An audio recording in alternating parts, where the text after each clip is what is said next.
I'm ready to read chapter 2 today of The Tiger Rising. I have a crowd, a kitty cat crowd. They always join me here in the office when I'm reading. I grabbed a bookmark yesterday. This happens to be a bookmark that one of my students gave me.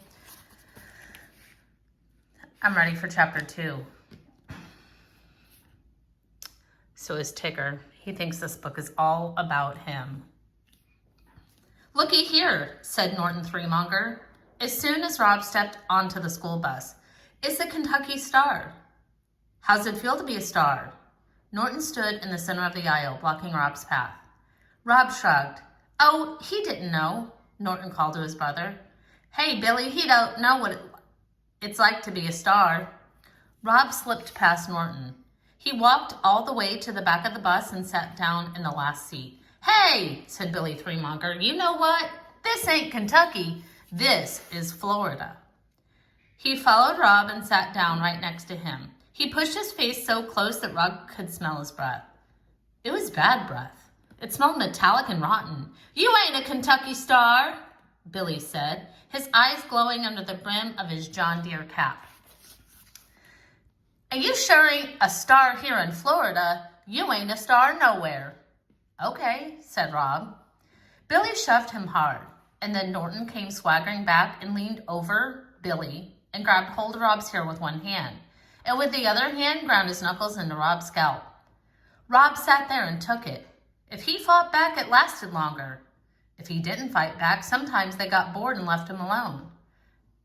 They were the only 3 kids on the bus until it got into town, and Mr. Nelson, the driver, pretended like he didn't know what was going on. He drove straight ahead, staring, whistling songs that didn't have any melody. Rob was on his own, and he knew it. "He's got the creeping crud all over him," said Billy, pointing at Rob's legs. "Look," he said to Norton, "ain't it gross?" "Uh-huh," said Norton. He was concentrating on grinding his knuckles into Rob's head. It hurt, but Rob didn't cry. He never cried. He was a pro at not crying. He was the best non-crier in the world. It drove Norton and Billy Threemonger wild. And today, Rob had the extra power of the tiger. All he had to do was think about it, and he knew there was no way he would cry. Not ever. They were still out in the country, only halfway into town, when the bus lurched to a stop.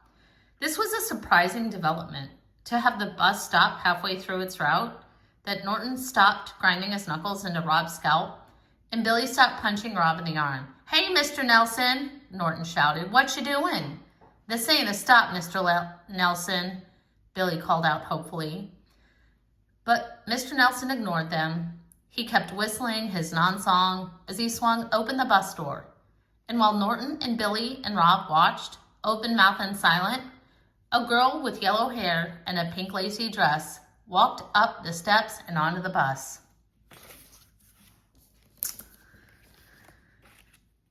I guess in chapter 3 we'll find out who that girl is walking onto the bus.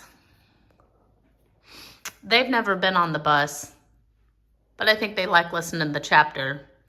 I hope you did too.